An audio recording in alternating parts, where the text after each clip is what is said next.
Police জানায়, রোববার রাতে রাজধানীর ধোলাইপাড়ে ব্যাংক ডাকাতির প্রস্তুতির সময় ১২ জনকে আটক করে গোয়েন্দা পুলিশ। ডাকাত দলের সদস্য আতিকের দেয়া তথ্যের ভিত্তিতে হরকাতুল জেহাদের ২ সদস্যকে রামপুরা থেকে আটক করা হয়।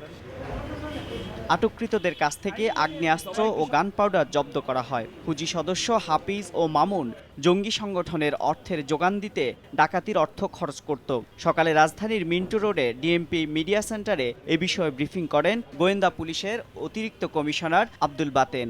ডাকাত দল যাদেরকে তারা অস্ত্র দিয়ে ডাকাতি করার কথা বলেছে তাদের সবাইকে আবার তাদের যে মূল উদ্দেশ্য সেটা আবার প্রকাশ করে নেই। তাৎক্ষণিকভাবে ক্যাশ সংগ্রহ করা যায় কিংবা এমন কোনো ম্যাটেরিয়ালস যেটা খুব ভ্যালুয়েবল স্বর্ণ টাইপের, যেগুলো বিক্রি করে টাকা পাওয়া যাবে, এই ধরনের প্রতিষ্ঠান তারা টার্গেট করে। এই টাকার 30% ওই যে যাদেরকে অস্ত্র সরবরাহ করেছে তারা নিয়ে যায় এবং সাংগঠনিক কাজে ব্যয় করে। এদিকে রোববার রাতে রাজধানীর দিয়াবাড়ি থেকে সংঘবদ্ধ ডাকাত চক্রের মূল হোতাসহ ৯ জনকে আটক করে।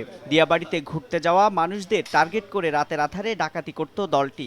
আটককৃতদের কাছ থেকে আগ্নেয়াস্ত্র, কার্তুজ সহ ডাকাতির বিভিন্ন সরঞ্জাম এবং তাদের ব্যবহৃত কয়েকটি মোবাইল ফোন জব্দ করা হয়। দলের মূল হোতা স্বাধীন সহ অন্যরা ইয়াবা সেবনকারী ও ইয়াবার টাকা জোগাড়ের উদ্দেশ্যেই ডাকাতি করত বলে জানায় র্যাব। প্রাথমিকভাবে আমাদেরকে যেটা জানিয়েছে প্রাথমিক জিজ্ঞাসাবাদে, সেটা হচ্ছে 4টা উপায় তারা এই ডাকাতিগুলো করতো।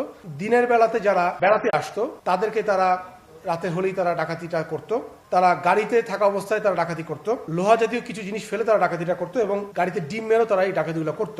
র্যাব ও পুলিশ কর্তৃক আটককৃতদের বিরুদ্ধে অস্ত্র আইনে ও সন্ত্রাস দমন আইনে মামলা দায়েরের পর আদালতের হাতে সোপর্দ করা হয়। এমআর আমিন, সময় সংবাদ, ঢাকা।